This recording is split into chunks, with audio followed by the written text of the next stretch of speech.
And welcome back to Finding Rachel. This is episode 8. This is a podcast about a YouTube stream about a documentary film. You got it?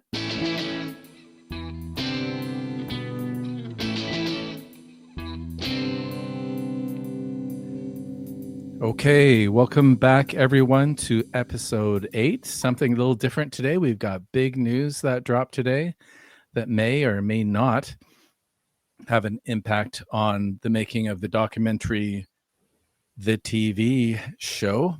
And to help us kind of sort out this question of what's going on with the big news today, we have Marty in Oregon here to help us out. Welcome, Marty.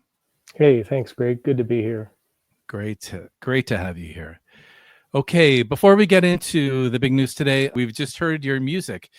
That's the introduction to the podcast every week or every episode. And I know, Marty, you've also uploaded some of your own music on your channel, right? MartyinOregon, is that at MartyinOregon, one word? So if you love the intro and also the outro, is that what we call it, Marty? The outro? Yeah, I think so. Intro, outro. Yeah, we actually hear Marty sing. For those people, I really wonder who hangs out till the end of makes it all the way through a podcast, right? But if you make it all the way to the end of the podcast, you hear Marty's wonderful voice. Well, thank you so much. I appreciate that. It's the song that accompanies the podcast is a kind of a spoken word poem, but I do sing on occasion. But you've kind of inspired me, Greg, to these songs that I have just kind of been sitting on the hard drive for a while, and now I have some motivation to get out and film a little bit and drop them on YouTube for posterity at least. Excellent. And for my daughter. No, they're fabulous. You recorded them about 10 years ago, is that right? Something like that. Yeah, a little bit more than that. But when my girls were little, and I had in our last house had a basement studio and just put it together myself. So it's lo-fi, but it was fun. It was I like to be creative, so I had a good time doing it. Yeah, for the audience, I think I went back at Marty. It's like, this is such a good riff. Do you think I can use this? And I think I asked something like, "Oh, do you have a mix for this so that we can play with it or something?" But is there a future in remixing or redoing them and remixing them? Maybe the mixer. I have this I don't know, it's probably almost a 20-year-old Boss mixer. It's like an 8-track or whatever, and it's on that hard drive. The master, so to speak, I guess, is on that hard drive. I haven't powered it up in a long time. I suppose they're on there, and I could probably pull something down, but it's been so long. So who knows what I'll find. Do you think the mixer still works? That's a good question. I don't know. I think it probably does. It's been in dry storage and stuff, but I'll have to see. I got a lot. There's probably 70 tracks on it that I went through and recorded. So, all right. Well, sorry, Marty. I didn't. I wanted to give a plug for your music, and of course, say thank you again for gifting that music for the podcast. Yeah. But do you want to introduce yourself a little bit more? Yeah. I'm Marty Schrock. I live in the West Coast in Oregon, in the Willamette Valley, about an hour south of Portland, and I'm currently a truck driver. And but I've done a lot of things. I had a sushi restaurant, and I did real estate, and variety is the spice of life, and I can't stick with one thing forever. So the most important thing to me is my family and being creative. So I try to have adventures all along the way, and this is where I am now. So, and I in the past year I've become attached or discovered Rachel's Ghost, which we'll be talking about, and subsequently made a lot of really cool friends, and I am exceedingly grateful for the gift that Rachel and Sue have given me, not only their friendships, but being the mediator, facilitating the friendships that I've made. So our subject today is bittersweet. There's no doubt about that. Yeah. Let's jump right into it. So I don't know how you heard, Marty, but I woke up this morning, did a few things. I usually just check in and see what's going on the show. usually just ever like maybe just a couple minutes every hour. I check in because I'm busy. So I saw Rachel had fired up the show at her usual time at 6 a.m. on the Pacific Coast, and then I turned it off, went about my business, and then maybe about an hour later, I went back to check on how the show was going, and she had what did it say? There is no Rachel's Ghost anymore. The channel had been taken down. So my immediate reaction was, of course, given the history of the program and what I know about the program, that maybe it had been taken down for copyright reasons, for political reasons, or I don't know. It's happened before, of course. So I immediately went there. But what was your experience? What did you Well, hear? I had kind of a late start at work today, so I was able to listen. I was at home when I started, and I got on the stream just minutes after she started, and so I was there. I witnessed the end, and I was surprised. It was So you saw it live. Okay. yeah. So why don't you recount it for us? Well, this was one of those times when Rachel was talking about politics to start off, and she was getting pushback from the chat, which is normal, and she kind of let loose a little bit on some of the chat, which is also normal. And Yes. As a sidebar, it's coming in new to the stream. It's really difficult to tell a lot of times whether she's playing a role in some regard, as vociferous as she is, or if she is really serious about it. And I still haven't managed to You still haven't figured out decipher. which one it is? Yeah, it's sort of, I know that she's a big Trump supporter, and so I don't believe that's an act at all. I think she's genuine in that, but Yes. she is vehemently defensive of Trump and his actions, and will go after people who give her pushback on that. And it so happened today that it was after Elon Musk had given his now infamous hand His, gestures, his and salute.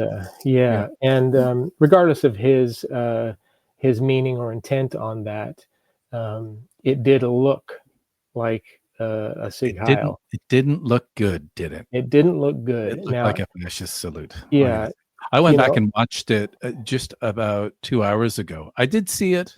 When did it happen? It must have been yesterday. And I thought, whoa, okay. And then this morning, after this whole thing blew up on Rachel's show, I went back and watched it, and it was even worse watching it the second time, yeah, from my perspective, because he did it with such a certain anger, right, yeah, and force that it I think did. Yeah, reinforced like certain there's a argument. 1,000 other ways to say you have my heart, but that motion, you can make a heart, you can use both your hands, whatever. There's a lot of ways to do that without that motion. Now, I'm not going to say for certain that I know that he didn't mean you have my heart, but it did look exactly like a Sig Heil, and I just think on that, and I know I don't want to necessarily drill down too much into the politics of the whole thing, but you would think that if someone is being accused of being a fascist, that maybe they might be careful in the way in which they present themselves, and yeah, that if they didn't want to be known as a fascist, they shouldn't make salutes that are anything close to a fascist style. yeah. I'm of the mind that Anyway, if you're the richest person in the world, even if your intent wasn't to be that, yeah, maybe he just doesn't care so much what people think. He doesn't have to care. I mean, I think you're he's a right. troll. I mean, the stuff that he says on his platform Yeah. is specifically written to troll people. Mm-hmm. So, we could go on and on about the benefits that he's brought in our society and what he's done and all that, and or just how much of a knucklehead that he is. But that aside, that was the crux of the discussion before the end came. And one thing that people aren't that I haven't heard talked about I haven't, I've been paying a little bit of attention to what people are saying, and of course, I went on Rob's stream afterwards, which I thank him for doing that. It was really good of him to Rob allow is just for the the wax. audience, for Yeah, folks who don't watch Rachel's Ghost. He's one of Rachel's guests. Well, he's there every day, isn't he? yeah. I don't know if you'd call him a sidekick, but he's the comic relief, and he is there every day, or at least during the weekdays. And he offered a platform for people to come in and talk about what was going on and just kind of decompress. So that was nice of him to do that. But I just before we got on here, as I was coming home, I listened to the last 3 minutes again, and it kind of pains me to say this or bring it up, but Rachel does call for the execution of Mark Milley. Now, I don't want to believe that she thinks that's Sorry, so we're talking about when she ended the stream and then took down her channel. About 2 minutes before the stream ended, I believe, she talked about Mark Milley being a traitor and should be tried for who is treason. this? And Sorry, Marty, he's a general. He was a general for Donald Trump that had a falling out, and Trump does not like him at all. And there's an argument to be made whether he did some things that weren't right or whatever. I don't know about the details of that, but Trump doesn't like him, and Rachel was saying that he should be tried, and her words were summarily executed. And I don't buy for that at all. That kind of made me whinge a little bit. But then she went on and she was dealing with Loki, who is a kind of the preeminent character in the chat. He doesn't ever come up, and so we don't know where he is or what he looks like, but he's always there, and he has lots of quippy and intelligent feedback. And Rachel valued. I know she values his input on the show greatly. Whenever he wasn't there, he was missed. There's no doubt about that. But she was coming at him pretty hard before it ended, and then just in mid-sentence, that was it. It was over. In mid-sentence, it ended. And so we spoke a little bit earlier. We exchanged texts, and you asked me, "Oh, do you think she was taken down?" Yeah, Because she I was in wondered mid-sentence, right? And she has been taken down before. Again, for the audience, yeah, she was taken down, 3 or 4 years ago because of something that no one's ever explained it to me. And Rachel referred to how her show had been taken down in years past, but we really didn't get into it, and I don't think it's going to weave its way into the film. yeah. But I think there was some transgression of YouTube rules, and she was taken down, and then she came back up, and that's when she came back up and restarted a show called Rachel's Ghost. Hence, My understanding is that somebody came up on the panel and did some things that caused her to get shut down. She didn't actually do anything that got her shut down, but she did come back and create Rachel's Ghost, and it is, or was, very successful. And she is a unique talent, to say the least.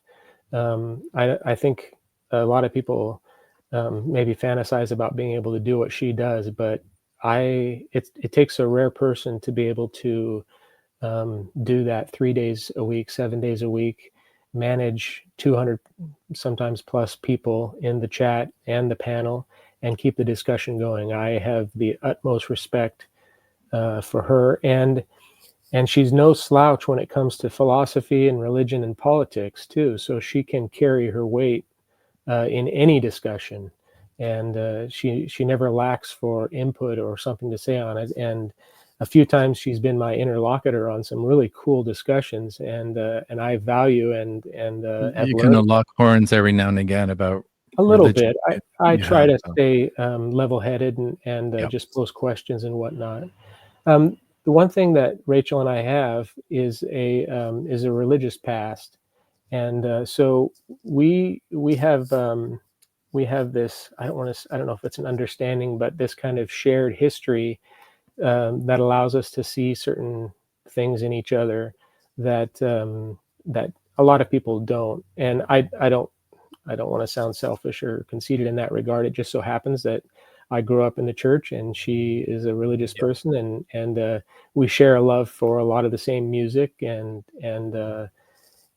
So, Marty, can I ask, as a result of that, do you is this a surprise for you that she quit? She's been running the show yeah, for around 4 years now, I believe, right? And then boom, she just quit. She quit the day after Trump was elected. yeah. She's a big Trump supporter. We all know that. She quit the day after or not elected, the day after he took office, rather. Did you see this coming? Did you see? Because whenever I explain the premise of the film, and of course by extension the Rachel's Ghost TV show, the YouTube channel, and I say to people, she's on from 6 a.m. to 9 a.m. every day, 7 days Yeah. a week. So I'm not even getting, I haven't even got into the politics and the energy around the show and the dodgy politics of the show and all this kind of stuff. People are just stunned that someone would be doing that every single day. But anyway, let me pose that question again. So did this surprise you that she quit? Yeah. So part of me, in hindsight, you can imagine just how taxing um, Yeah, it is for somebody, and how much energy it takes to sustain this show. And she doesn't, I don't. She's not doing a lot of prep for the show, so she's able to maintain it on the fly, yeah, which is just astounding, to be honest. Um, so in hindsight, I can see that it would be wearing, and like you had mentioned in a previous discussion, that you had some talks with them about just the energy that it takes to actually do this, and how long it true. could be done, and whatnot.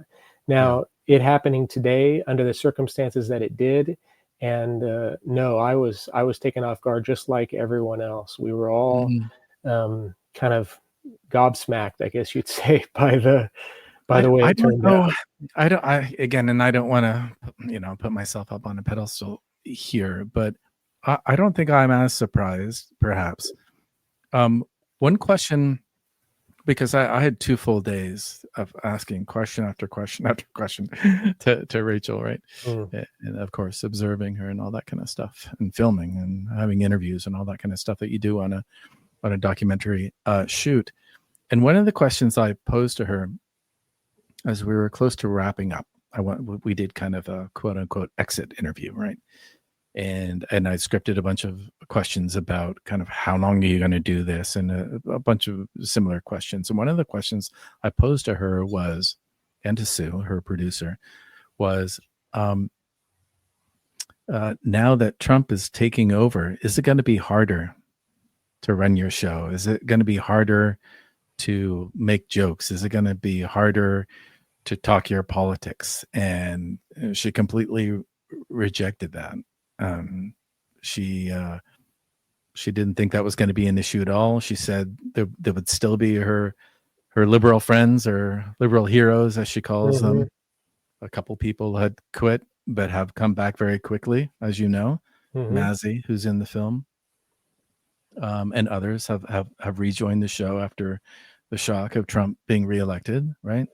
So mhm. the cast of characters is largely, or the closest cast of characters, excuse me, for her are largely still there.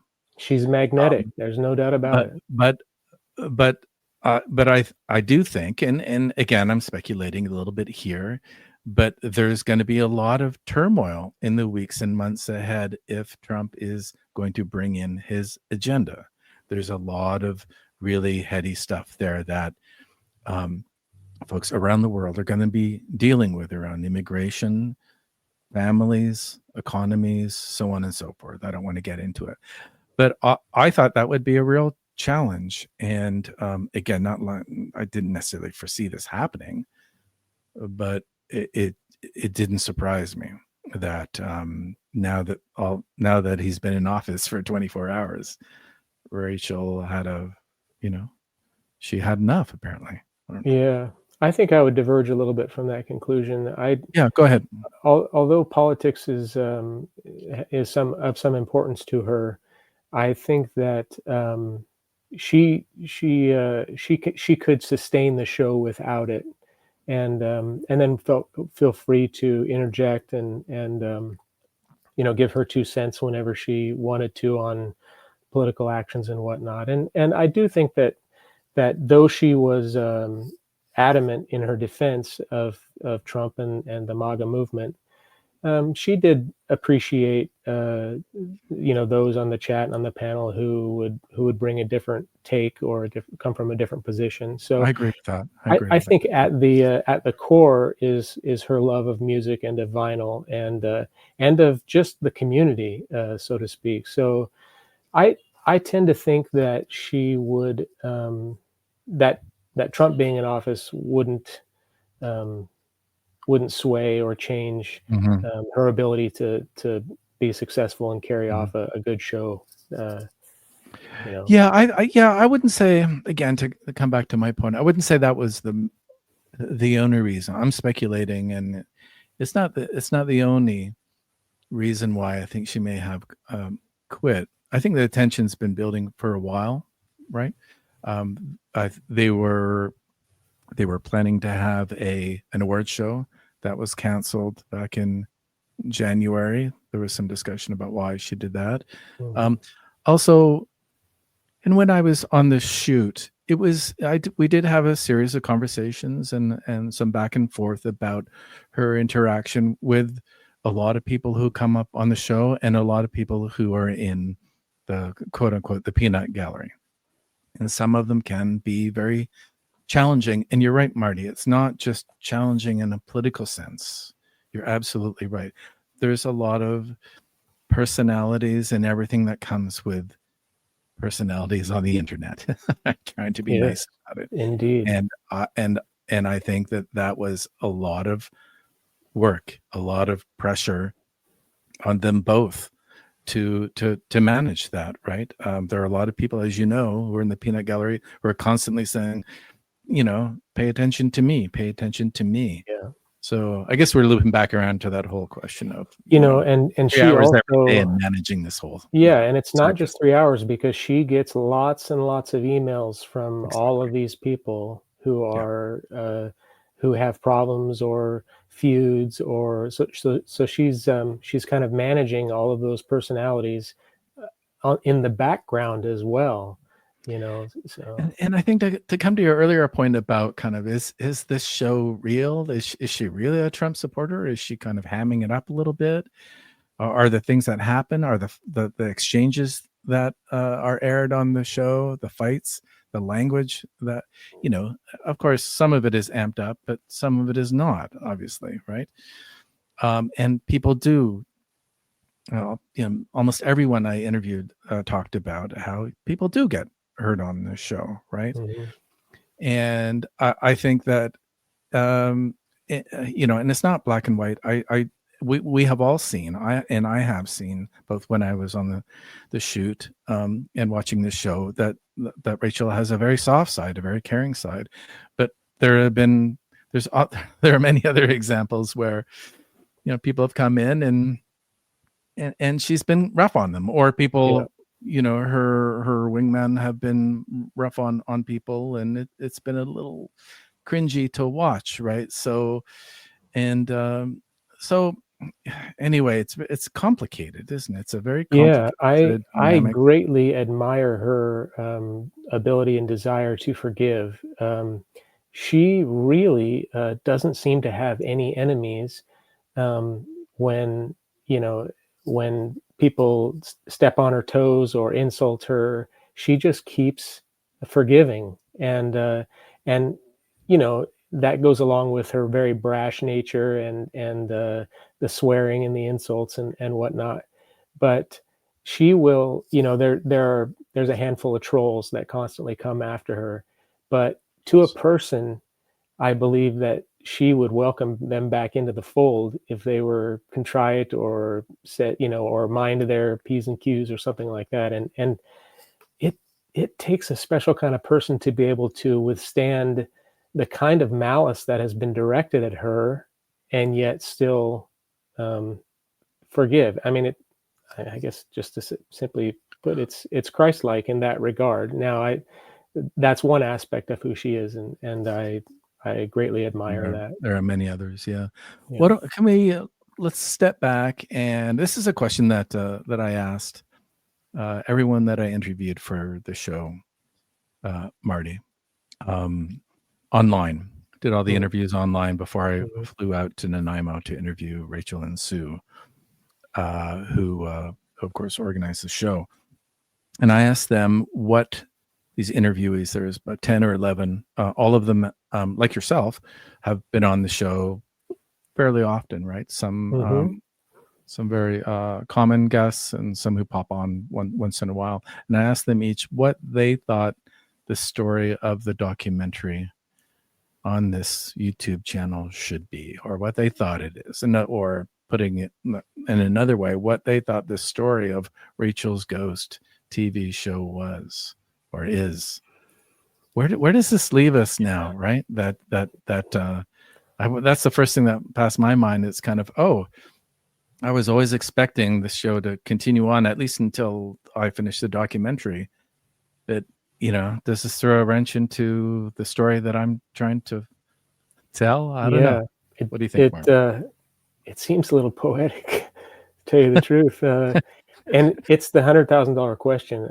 I'm going to use that as quotes. I'll put quotes at the end, and Marty's quote will be, "It seems to be quite poetic." Yeah, indeed.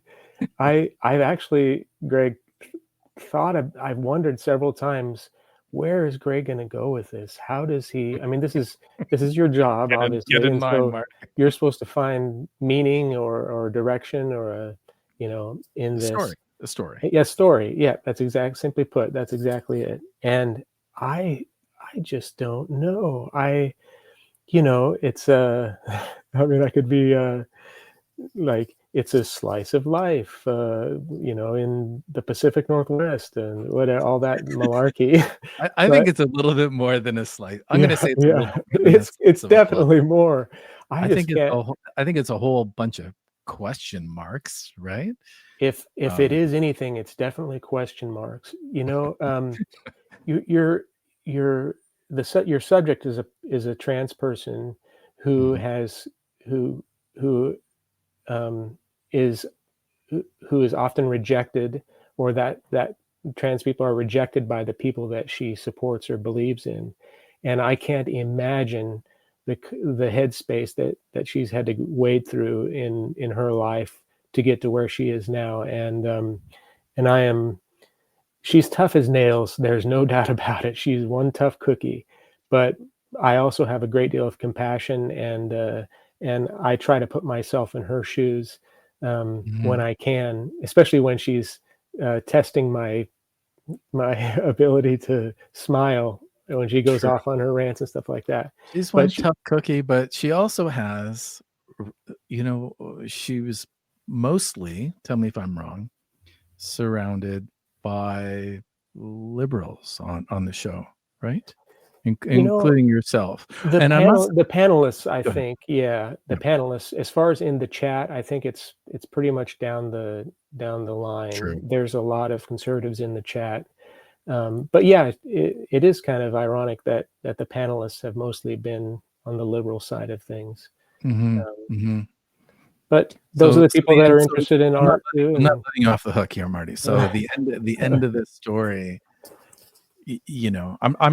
I'm not going to go back. I haven't reached out to say, can I come out and do another interview, or let's do an interview online. I don't think I'm going to do that. I think I have enough in the can, so to speak, to tell the story that I think is unfolding in my editing suite. But I think there's still some kind of question marks about why she quit. A, B, and also, as we were saying, but we were talking about this before, how is this going to impact this community online? And that's a big part of the story, I think, of Rachel's Ghost, is whether or not you like Rachel's show or you dislike Rachel's show. It is oversized, right? The online community of folks who get together and show records, talk about concerts and talk about different reissues. It's relatively small compared with people who show what what camera to buy or what lens to buy. Those folks get hundreds of thousands of subscribers, right? Right. Right. But this is all that to say that this is a relatively tight-knit community, which I think in part explains some of the animosities amongst the different characters and people who have their own channels, and the politics and the egos and the personalities start to clash, I think, in part because of that. And Rachel's show, I think, was a place where a lot of those conflicts or personalities or discussions about personalities and egos, they were aired, right? Would you agree with me? Yeah. And when you spend 3 hours a day with the same people in a chat and you're talking to them every day, how many people in our real lives outside of online do we chat with every day? So we get to know the personalities of people like Low-Key and Fluffy and Mazzy and Rob and how they operate. And it's understandable that when they say something that you don't agree with or that rubs you the wrong way, it makes you go, what the world are you talking about, so to speak, and so that's all nowhere to hide. There's nowhere to hide, right? That's all laid on a bed of love. So we toss around the word love on her show a lot. She talks about how much she loves people and people love her back and all that, and that can be thought of as a greeting or a salutation or something like that. But I really believe that love is genuine, that she really does love the people. And from my point of view, I've learned to love her and Sue deeply, and I care about their well-being, and I care about what they think and their approval. It makes when Rachel reads your comment, that's what we want, and she chuckles or you make her laugh. That'll just make your morning. It's so awesome. And that's one thing I'm really going to miss is that acknowledgement, because we all want acknowledgement. We all want that little slice of attention, and we want to be considered. Yeah. So and she does such a good job of that. And though she's a jokester and she's hyperbolic sometimes, I believe she's genuine. So I'm sad about that. So thank you so much, Marty, for joining us today, helping us kind of understand a little bit more about Rachel's Ghost, the TV show, which apparently this morning, as of 9:30 Eastern time this morning, is no more. So I'll see where that way, at least for the time being, takes me. I think we'll see if Rachel comes back. I never say never, I think, has been. I hope she does. I'm crossing my fingers. And if I had my druthers, I'd chew her ear enough to make her do it. But we'll see. All right, Marty. Thanks again, and we'll talk to you another day. You bet, Greg. Thanks a lot. Yes, they knew I'd be standing naked, and with the old duds now gone, I can come clean. This was not an ode to clothes or prose that's sacred. Babe, this whole thing was just a dirty trick to make you think of me naked. Seriously, though. Call me.